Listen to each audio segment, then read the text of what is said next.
안녕하십니까. 민법을 잡은 남자 안영찬입니다. 이번 영상은 알짜 문제 레벨 3고 예상 문제죠. 지상권에 관한 문제를 좀 풀어보려고 합니다. 지상권에 대해서 시험 문제가 한 문제 정도 출제되고 있고요. 이번 영상에서는 한 9문제 정도 다룰 건데 이 정도만 정확히 하셔도 충분히 문제를 풀 수 있는 부분이기도 해요. 그러니까 우리가 지상권도 어렵게 생각하면 한도 끝도 없이 어렵고, 또 간단하게 정리하고 여러분들이 갖고 계신 선입감, 상식이라고 생각하는 선입감을 빨리 버리시면 의외로 쉽게 정리가 될 수 있는 부분입니다. 자, 문제를 보죠. 자, 지상권입니다. 지상권에 관한 설명으로 옳지 않은 것, 틀린 거죠. 1번. 지상권자는 그 권리의 존속기간 내에서 그 토지를 임대할 수 있다. 맞는 지문이고요. 임대하기 위해서 지상권 설정자로부터 동의나 승낙을 받을 필요는 없고요. 또 이 규정은 강행 규정이다. 따라서 특약으로도 뭐 할 수 없냐면 배제할 수 없다는 거 꼭 기억하시고, 따라서 임대할 수 없다라는 특약을 하더라도 그 특약 자체가 무효가 된다는 거 꼭 기억해 두셔야 돼요. 2번, 지상권이 소멸했어요. 그러면 원칙적으로 원상 회복해야 합니다. 따라서 지상권이 소멸하는 경우에 특별한 사정이 없으면, 다른 말로 하면 원칙적으로 지상권자는 건물 기타 공작물이나 수목을 수거하여 토지를 원상에 회복해야 한다. 맞는 질문이죠. 따라서 건물이 있다면 철거해 줘야 되는 것이 원칙인 거예요. 따라서 멀쩡한 건물을 때려 부시는 것이 아깝다고 생각한 지상권 설정자는, 토지 소유자는 때려 부시느니 나한테 팔라는 의미에서 지상권을 매수를 청구할 수 있고, 이러한 지상권 매수 청구권은 형성권이기 때문에 거부할 수 없고요. 그러면 지상권자는 지상물 매수를 청구하는 것은 원칙이 아니라 예외인 거예요. 따라서 특별한 요건이 필요합니다. 첫째, 여러 가지 소멸 사유 중에서 존속기간이 만료됐다는 사유로 소멸해야 돼요. 다른 사유로 소멸하면 원상 회복해야 돼요. 두 번째, 갱신 청구했다가 거부당해야 돼요. 이렇게 존속기간의 만료로 소멸하고 갱신 청구했다가 거부당하고, 이 두 가지 요건을 갖춰야지만 지상권자가 지상물 매수를 청구할 수 있고, 이것은 원칙이 아니라 예외라는 거 항상 잊지 마셔야 됩니다. 3번, 지상권자의 지로 지급이 토지 소유권 양도 전후에 걸쳐 2년 이상 연체됐어요. 자, 지루를 지급하기로 했는데 2년 이상 지루가 연체된 경우에는 지상권 설정자는 지상권 소멸을 청구할 수가 있거든요. 내가 소유하고 있는 기간 동안 2년 지어야 된다. 전 토지 소유자가 못 받은 돈과 내가 못 받은 돈이 합산해서 2년치가 되더라도 소멸 청구할 수 없다는 거 꼭 기억해 두셔야 돼요. 누가요? 내가 못 받은 돈이 2년치 되는 거고, 따라서 토지 양수인에 대한 연체 기간이 2년이 되지 않더라도 토지 양수인은 지상권 소멸을 청구할 수 있다. X죠. 양수인, 내가 못 받은 돈이 2년치여야 소멸 청구할 수 있고, 시험에 참 잘 냅니다. 따라서 이 문제의 답은 몇 번이 되는 거죠? 3번이 되는 거죠. 4번, 나대지의 저당권을 설정한 당사자들이 그 목적 토지상의 저당권자 앞으로 저당 토지의 담보가치의 저감을 막기 위하여 지상권을 설정했어요. 자, 이러한 지상권을 우리가 담보지상권이라고 해요. 목적은 사용 수익하기 위해서 하는 것이 아니라 말 그대로 담보가치의 저감, 담보가치가 떨어지는 것을 막기 위해서 설정하는 거고요. 따라서 돈을 갚으면 채권이 소멸하면 저당권도 소멸하고 요 지상권도 소멸해야 되기 때문에 저당권의 피담보 채권이 시효로 소멸하면, 아니면 변제하면 지상권도 소멸한다. 맞는 지문이 되겠죠.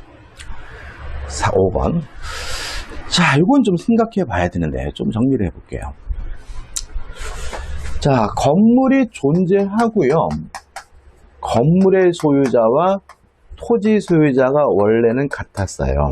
근데 이것이 일정한 사유로 건물과 토지 소유자가 달라지게 되면 이 건물 소유자는 법정 지상권을 취득하기 때문에 건물을 철거당하지 않는 거죠.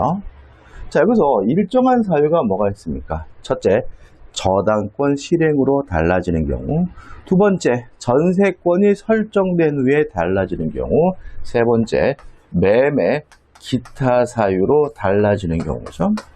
매매, 기타 사유로 달라지는 경우를 특별히 관습법상 법정지상권이라고 해요.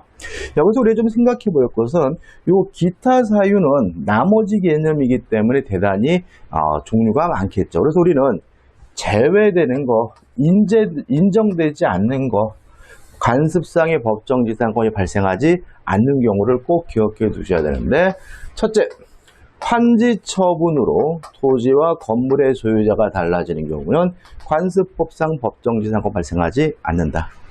두 번째, 원인행위의 실효입니다. 원인행위의 실효라는 말은 토지와 건물의 소유자가 달라진 이유가 무효, 취소, 해제 등으로 달라진 경우에는 관습법상 법정지상권이 발생하지 않는다. 세 번째, 토지가 공유인 경우입니다. 이거는 발생하는 경우도 있는데 발생하는 경우는 시험 문제 안 내요. 그래서 토지가 공유인 경우에는 원칙적으로 관습상의 법정지상권이 발생하지 않는다. 요 세 가지 꼭 기억해 두셔야 됩니다. 출제 가능성이 대단히 높겠죠. 자, 그럼 보자고요. 5번 토지와 지상 건물이 함께 양도되었다가 채권자 취소권의 행사로 그중 건물에 대해서만 양도가 취소됐어요. 그럼 뭐가 떠올라야 돼요?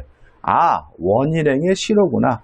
무효, 취소, 해제로 토지와 건물의 소유자가 달라진 경우에는 관습법상 법정지상권 인정되지 않는구나 라고 떠올려야 되겠죠. 따라서 취소되어 수익자 명의 소유권 이전 등기가 말소된 경우 채무자에게 관습상 법정지상권은 인정되지 않는다. 맞는 질문이고, 요 올해 출제 가능성이 있으니까 꼭 잊지 마시기 바랍니다. 요 문제 답은 3번이죠.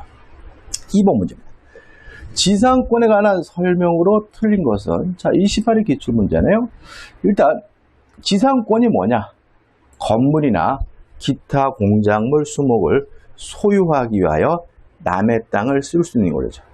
지상권은 토지 사용권입니다. 따라서 토지가 있다면 토지 사용권이기 때문에 지상권 설정할 수가 있는 거예요. 따라서 1번, 지상권 설정 당시 건물, 기타, 공작물이 없더라도 지상권 유효하게 성립할 수 있다. 5죠. 왜요? 지상권은 토지 사용권이니까. 2번 또 나왔네요. 지상권자는 토지 소유자의 의사에 반하여도 동의 없이도 자유롭게 타인에게 지상권을 양도할 수도 있고 임대할 수도 있고 담보 설정할 수가 있는 거죠. 3번 지상의 공간은 상하의 범위를 정하여 공작물에 소유하기 위한 지상권의 목조를 할 수 있다. 맞는 질문이걸 우리가 구분 지상권이라고 하는 거죠. 4번 지상권이 저당권의 목적인 경우, 그러면 이 지상권에 뭐가 설정되어 있죠? 저당권이 설정되어 있잖아요. 그럼 어떤 일이 생기냐면 이 지상권이 소멸하게 된다면 저당권도 소멸하게 돼요. 따라서 저당권자를 보호할 필요가 있습니다. 그래서 지료 연체를 위한 지상권 소멸 청구는 저당권자에게 통지하면 상당한 기간이 경과함으로써 소멸 청구 효력이 생긴다라고 규정을 두고 있어요. 누굴 보호하기 위해서요? 저당권자를 보호하기 위해서. 따라서 즉시 그 효력이 아니라 상당한 기간이 경과해야 소멸 청구 효력이 생기기 때문에 X고요. 답은 4번이 되는 거죠. 5번 지상권 소멸 시 지상권 설정자가 상당한 가액을 제공하여 공작물 등의 매수를 청구한 때, 자, 지상권 설정자는 때려 부시는 이 나한테 팔라는 의미에서 지상물 매수를 청구할 수 있고요. 형성권이죠. 원칙적으로 거부할 수 없죠. 따라서 지상권자는 정당한 이유 없이 이를 거절하지 못한다. 맞는 질문이죠. 이 문제의 답은 4번이 됩니다. 3번 문제입니다. 을 소유 토지에 설정된 갑의 지상권에 관한 설명으로 틀린 것은 29의 기출문제네요. 1번 갑은 그가 을의 토지에 신축한 X 건물의 소유권을 유보하여 지상권을 양도할 수 있다. 5죠. 자, 지상권은 자유롭게 양도할 수 있습니다. 건물 소유권과 별개의 독립된 권리입니다. 따라서 지상권만 뭐 할 수 있어요? 양도할 수가 있는 거죠. 이런 것도 너무나 당연한 건데도 불구하고 왠지 안 될 것 같다는 생각이 드니까 조심하셔야 되겠죠. 2번 갑의 권리가 법정지상권일 경우 이것도 원칙이 무상이에요. 따라서 치료 지급에 관한 특약이 있어야 치료를 청구할 수 있고요. 아니면 법원에서 치료 지급에 관한 결정이 있어야 치료를 청구할 수 있는 거거든요. 따라서 치료에 관한 허협이나 법원의 치료 결정이 없으면 무상입니다. 을은 치료 연체를 주장하지 못한다. 맞는 거죠. 그래서 모든 지상권 원칙이 무상이라는 것부터 시작하셔야 스텝이 꼬이지 않는다는 거 조심하셔야 돼요. 3번 치료를 연체한 갑이 병에게 지상권을 양도했어요. 자, 무상이 원칙이죠. 그래서 새로운 지상권자인 병에게 치료 지급을 가지고 대항하려면 뭐가 필요합니까? 등기가 필요하니까 그런 치료 약정이 등기된 때만 연체 사실로 병에게 대항할 수 있다. 맞는 질문이고 이유는 뭐가요? 무상이 원칙적으로 무상인 거죠. 4번 내가 못 받은 돈이 2년 채하지만 소멸 청구할 수가 있습니다. 4번 을의 토지를 양수한 정이죠. 그러면 토지 소유자가 바뀐 거예요. 그러면 정이 못 받은 돈이 2년치가 돼야 소멸 청구할 수가 있는 것이므로 갑의 을에 대한 치료 연체액을 합산하여 2년의 치료가 연체되면 지상권 소멸을 청구할 수 있다. X고요. 답은 4번이 되는 거죠. 5번 갑이 무에게 지상권을 목적으로 저당권을 설정해 줬어요. 그러면 이 저당권이 어디에 설정돼 있다고요? 지상권이 소멸되면 저당권도 소멸하겠죠. 따라서 저당권자를 보호하기 위한 규정이 있습니다. 치료 연체를 원인으로 한 을의 지상권 소멸 청구는 무에게 통지한 후 상당한 기간이 경과함으로써 효력이 생긴다. 맞는 질문이 되는 거예요. 답은 4번입니다. 4번 문제입니다. 갑은 을은행에 대한 채무의 이행을 담보하고자 그 소유 토지의 을명의 저당권과 함께 X의 담보가치 유지만을 위한 을명의의 지상권을 설정했죠. 여기서 담보가치 유지만을 위한 지상권을 우리가 담보지상권이에요. 따라서 이 담보지상권이 설정되더라도 을이 사용수익하는 것이 아니라 갑이 계속해서 사용수익하고요. 또 변제하면 저당권과 함께 이 담보지상권도 당연히 소멸하게 된다는 거 좀 유의하시기 바라고요. 이후 갑과 병은 X의 건축물 Y를 축조하였다. 다음 설명 중 옳은 거죠. 1번입니다. 을에 대한 갑에 대한 위채권이 시효로 소멸하여도 을명의 지상권을 존속한다. X. 시효로 소멸하든 돈을 갚아서 소멸하든 채권이 소멸하게 되면 저당권도 지상권도 당연히 소멸해야 됩니다. 2번 을이 지상권 침해를 이유로 병에 대하여 Y의 철거를 청구한 경우 특별한 사정이 없는 한 병은 갑에 대한 채권을 이유로 을에게 대항할 수 있다. X가 되는 거죠. 지금 이 지상권을 왜 설정하냐면 담보가치 유지라는 말은 건물을 신축하지 못하려고 한 거고 지금 갑과 병이 건물을 신축했다면 결국은 토지의 담보가치를 뭐 한 거죠? 하락시킨 것이니까 이 지상권자는 채권자는 Y 건물의 철거를 청구하는 것이 가능하고요. 이때 병은 을에 대한 채권으로 대항할 수는 없겠죠. 3번 을은 병에게 사용 수익을 이유로 부당이득 반환을 청구할 수 있다. X입니다. 왜냐하면 담보지상권이 설정이 되더라도 을이 사용수익하는 것은 아니죠. 누가요? 여전히 갑이 계속해서 사용수익하는 것이니까 부당이득 반환을 청구할 수가 없고요. 4번 Y의 축조로 X의 교환가치가 피담보 채권 미만으로 하락하면 을은 갑에게 저당권 침해를 이유로 손해배상을 청구할 수 있다. 맞는 질문이죠. 왜요? 손해가 발생했으니까요. 5번 을의 지상권은 담보물권이므로 X죠. 따라서 다 옳은 것은 뭐죠? 4번이네, 그죠? X죠. 자, 담보지상권이란 명칭을 쓰지만 지상권은 담보물권은 아닙니다. 따라서 지상권은 담보물권이므로 X고 그 피담보 채무의 범위의 확인을 구하는 정보는 적법하다. X죠. 다시 말하면 저당권이 담보물권인 거죠. 따라서 이 문제의 답은 몇 번이 되는 거죠? 4번이 됩니다. 5번입니다. 법정 지상권에 관한 설명으로 옳은 거, 맞는 것을 찾으라고 하네요. 1번 법정지상권에 관한 민법 규정은 강행 규정입니다. 따라서 당사자 간의 특약으로 배제할 수가 없기 때문에 1번 저당 목적물인 토지에 대한 법정지상권을 배제하는 저당권 설정 당사자 사이 약정은 효력이 없다, 무효이다, 맞는 지문이 되겠죠. 2번 법정지상권자가 지상 건물을 제3자에게 양도했어요. 제3자는 그 건물과 함께 법정지상권을 당연히 취득한다, X입니다. 왜냐하면 이 지상권은 독립된 물건이죠. 건물 소유권과 독립된 물건이기 때문에 부정성, 수반성이 없어요. 따라서 건물 소유권이 양도가 된다 그래서 지상권이 당연히 쫓아가는 것은 아니죠. 특히 이 법정지상권은 법률 규정에 의한 지상권이니까 법정지상권을 취득하기 위해서 등기할 필요가 없지만 제3자에게 처분하려면 뭘 해줘야 돼요? 등기를 해줘야 되거든요. 따라서 2번은 뭐죠? X죠. 옳은 걸 찾는 거니까 답은 몇 번입니까? 1번이죠. 3번 법정지상권이 있는 건물을 양수한 사람이에요. 그럼 이 사람은 지상권이 없습니다. 그럼 어떻게 하느냐? 지상권 등기를 마쳐야 양도인의 지상권 갱신 청구권을 대위 행사할 수 있다. X가 되는 거죠. 만약에 지상권 등기를 마쳤다면 굳이 대위할 필요 없이 직접 하겠죠.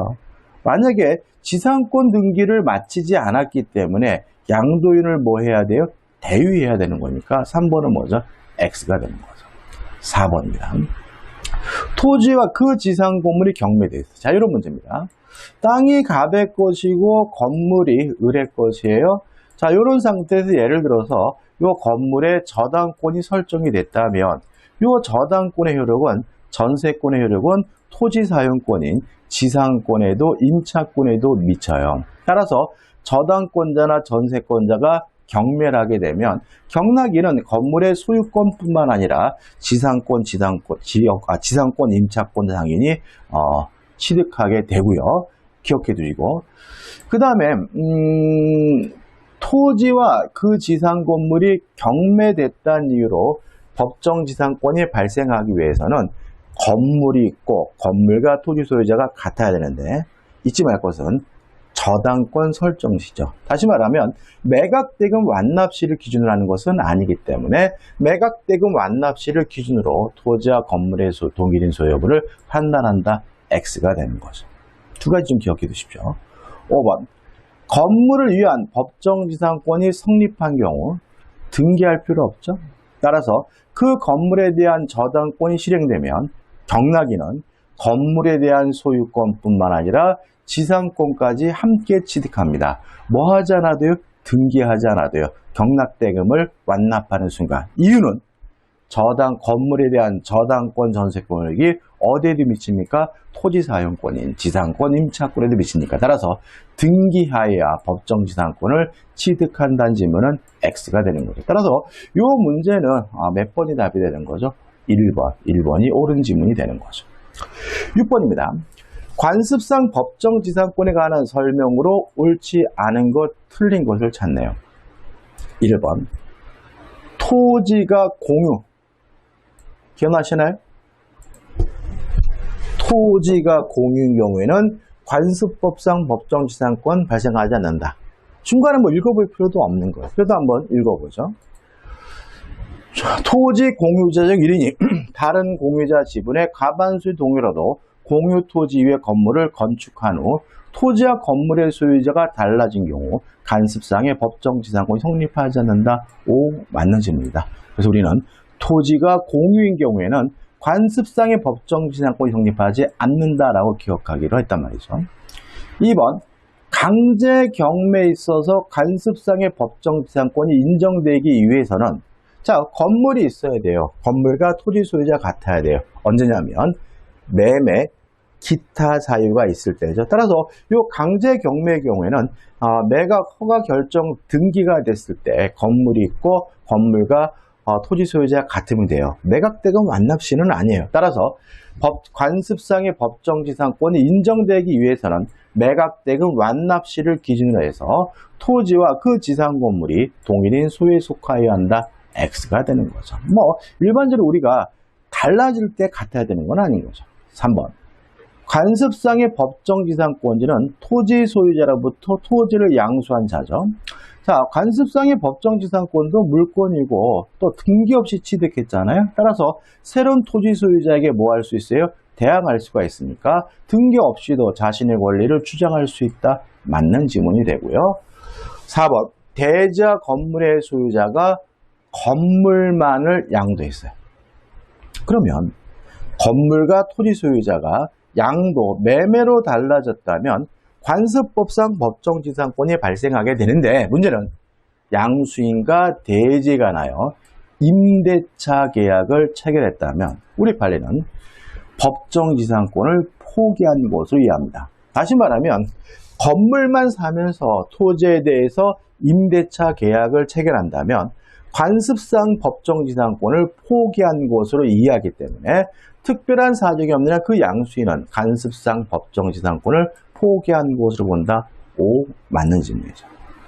5번. 자, 모든 법정지상권이 발생하려면요. 건물이 존재하고 건물과 토지 소유자가 같았다가 일정한 사유로 달라져야 돼요. 그러면 5번.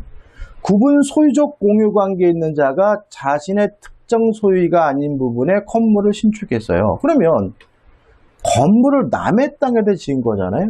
신축할 때부터 토지의 소유자와 다르잖아요. 토지와 건물의 소유자가. 토지와 건물의 소유자가 같았다가 달라져야 법정지상권이 발생하는 거죠. 이미 지을 때부터 토지와 건물의 소유자가 다르기 때문에 법정지상권을 발생할 수 없고 따라서 관습상의 법정지상권이 성립하지 않는다. 맞는 질문이에요. 따라서 이 문제 옳지 않는 것은 몇 번이죠? 2번이 답이고 좀 주의하시기 바랍니다. 이 문제는 중요합니다. 여러분들 좀 약간 길고 좀 복잡하게 느낄 수 있지만 나올 만한 것들이니까 꼭 기억해 두시기 바랍니다. 7번입니다. 법정지상권에 관한 설명으로 옳지 않은 것, 틀린 것을 찾네요. 자, 1번입니다. 자, 건물이 있고 건물과 토지 소유자 같아야 돼요. 언제요? 저당권 설정 시. 그 다음에 저당권이 여러 개 있다면 어떤 저당권을 기준하냐면 최우선순위 저당권을 기준으로 해요. 따라서 최선순위 저당권이 설정될 당시에 건물이 있고 최선순위 저당권이 설정될 당시에 토지와 건물의 소유자가 동일해야 돼요. 근데 1번 읽어보자. 토지에 관하여 1번 저당권 설정 당시 건물이 건축 중이던 경우에도 건물의 규모 종류를 예상할 수 있었다면 우리 판례는 건물이 존재하는 것으로 봅니다. 따라서 법정지상권을 성립할 수 있다. 맞는 질문이죠. 2번. 자, 언제 건물이 있어야 돼요? 저당권 설정 당시. 따라서 저당권 설정 당시에 건물이 있어야 된다는 말은 저당권 설정 당시에 건물이 있었다면 나중에 건물이 철거되더라도 법정지상권은 원칙적으로 발생한다는 의미예요. 따라서 2번 토지에 관하여 1번 저당권 설정 당시 건물이 존재하였다면 언제요? 1번 저당권 당시. 따라서 법정지상권 발생합니다. 그 건물이 철거하고 동일한 규모의 건물이 신축된 경우에 아니면 신축이 안 됐더라도 법정지상권은 성립할 수 있다. 맞는 질문이죠. 자, 이거에 대한 예외인데, 그러니까 2번과 3번은 비교해서 기억해 두셔야 되고요. 제가 수업 시간에 이 3번 판례는 외우자 그랬어요. 그래서 이렇게 저당권 설정 당시에 건물이 있었다면 철거되고 신축되더라도 법정지상권이 발생해요. 근데 일종의 예외가 있는데, 동일한 소유의 토지와 건물에 관하여 공동저당권을 설정한 경우는 달라요. 그 건물을 철거하고 새로 건물을 신축한 경우는 특별한 사정이 없는 한 법정지상권 성립하지 않는다는 것이 판례 입장이죠. 그럼 이거는 2번이 뭐죠? 원칙이고 3번은 예외인데 뭐가 다릅니까? 토지와 건물에 공동 저당이 설정된 경우에는 건물이 철거되고 신축된 경우에는 법정지상권이 성립되지 않는다는 거 암기해 두셔야 됩니다. 4번. 지상 건물이 없는 토지에 관하여 1번 저당권을 설정했어요. 그러면 저당권 설정 당시 뭐가 없습니까? 건물이 없어요. 법정지상권 발생하지 않아요. 저당권자 그 토지의 건물에 축자하는 것에 동의했어요. 이런 건 필요 없습니다. 이런 건 의미 없는 거예요. 동의가 있든 없든 간에 저당권 설정 당시에 건물이 없었다면 법정지상권이 발생할 수가 없기 때문에 법정지상권이 성립할 수 있다. X가 되고요. 답은 4번이 되는 거예요. 5번. 토지가 공유 법정지상권 뭐 하지 않습니까? 성립하지 않는다. 토지의 공유자 한 사람이 다른 공유의 지분 감안서 도면을 손치과 경매의 토지 건물에서 달라진 경우 법정지상권이 성립하지 않는다. 5. 맞는 질문. 이 문제 답은 4번이고 이 문제도 중요한 문제입니다. 8번입니다. 법정지상권에 관한 설명으로 옳은 것을 찾습니다. 1번. 관습상의 법정지상권이 성립하려면 토지와 그 지상 건물이 언제 동일해야 되냐면 매매 기타 사유가 있을 때 원시적으로 처음부터 동일인 소유에 속하여야 한다. X. 매매 기타 사유가 있을 때죠. 2번. 토지의 저당권이 설정될 때 그 지상 건물이 미등기예요. 자, 저당권 설정 당시 건물이 있었다면 그 건물이 무허가든 미등기든 요건을 갖추게 되면 법정지상권이 발생하기 때문에 저당권 실행으로 토지와 건물의 소유자가 상이하게 되더라도 달라지게 되더라도 법정지상권이 인정될 수 없다. X가 되는 거죠. 3번. 자, 관습상의 법정지상권 제외되는 거 뭐가요? 환지 처분은 안 되죠.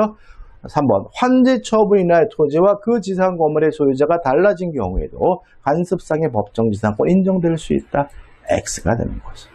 4번. 토지와 그 지상 건물의 소유자가 달라질 때 토지 사용에 대하여 당사자 사이에 특약이 있어요. 토지의 사용에 대해 뭐예요? 토지에 대해서 임대차 계약을 한 거죠. 토지에 대해서 임대차 계약을 하게 되면 법정지상권을 포기한 것을 이해하기 때문에 관습상의 법정지상권 인정될 수 없다. 맞는 질문이고 답은 뭐죠? 4번이 되는 거죠. 5번. 나대지상의 채권 담보를 위한 가등기가 격려된 후 대지 소유자가 그 지상의 건물을 신축하고 그 가등기에 기한 본등기가 격려되어 대자 건물의 소유자가 달라진 경우 관습상의 법정지상권이 성립될 수 있다. X죠. 왜요? 가등기할 당시 뭐예요? 나대지. 건물이 없었잖아요. 다시 말하면 저당권 설정 당시 건물이 있어야 되는 것처럼 가등기 될 때 뭐죠? 건물이 있어야 되겠죠. 따라서 이 문제 답은 4번이 됩니다. 자, 9번입니다. 마지막 문제죠. 갑은 자신의 토지와 그 지상 건물 중 건물만을 을에게 매도하고 건물 철거 등의 약정 없이 건물의 소유권을 이전해 줬어요. 그러면 매매로 토지와 건물의 소유자가 달라졌으니까 을은 관습법상 법정지상권을 취득하죠. 설정 등기를 안 해도 되죠. 그 다음에 을은 이 건물을 다시 병에게 매도하고 소유권 이전 등기를 맞춰줬어요. 자, 병에게 첫째, 법정지상권 인정될 수는 없다. 왜냐하면 을이 취득할 때는 등기할 필요가 없지만 병에게 처분할 때 뭐가 필요하죠? 등기가 필요하니까. 두 번째, 그래도 병은 건물을 철거당하지는 않는다. 왜냐하면 을이 아직도 지상권자이기 때문에. 따라서 병은 을을 대의해서 갑에게 지상권 설정 청구가 가능한 상태이기 때문에 건물을 철거당하지는 않고요. 다만 사용이익은 부당이득으로서 반환을 해줘야 된다죠. 자, 틀린 겁니다. 1번. 을은 관습상의 법정지상권을 등기 없이 취득한다. 5점. 2번. 갑은 병에게 토지 사용에 대한 부당이득 반환 청구를 할 수 있다. 5점. 병에게 사용이익은 부당이득으로서 반환해줘야 돼. 3번. 갑이 정에게 토지를 양도했어요. 을은 법정지상권 있잖아요. 정에게 관습상의 법정지상권을 주장할 수 없다. X. 법정지상권은 등기 없이 이미 취득했기 때문에 새로운 토지 소유자인 정에게 대항할 수가 있는 거죠. 4번 가부 병에 대한 건물 철거 및 토지 인도청으로 신유칙상 허용될 수 없다. 건물을 철거당하지 않는다. 5 맞는 질문이죠. 5번 만약 병이 경매에 의하여 건물의 소유권을 취득했어요. 그럼 좀 얘기가 달라지죠. 왜요? 이렇게 되는 거잖아요. 자, 지금 땅이 갑의 것이고 건물이 을의 것이고 을이 토지에 대해서 관습상의 법정지상권이 있어요. 그러면 건물의 저당권이 설정되면 토지 사용권에도 어떻게 미친다. 따라서 경락을 받은 사람은 건물 소유권뿐만 아니라 토지 사용권인 지상권도 함께 등기 없이 취득하잖아요. 따라서 병이 경매에 의하여 건물의 소유권을 취득한 경우라면 특별한 사정이 있는 병은 등기 없이도 관습상의 법정지상권을 취득한다는 질문은 맞는 질문이죠. 이 문제 답은 뭐죠? 3번입니다. 자, 여기까지 해서 우리가 지상권에 관한 문제를 좀 정리를 해봤고요. 이제 다음 영상에서 뭐죠? 지역권입니다. 지역권은 양이 적지만 어차피 한 문제가 나오는 부분이니까 확실하게 정리하시면 될 것 같고요. 자, 이 영상이 도움이 되셨다면 구독, 좋아요 부탁드리겠습니다. 고맙습니다.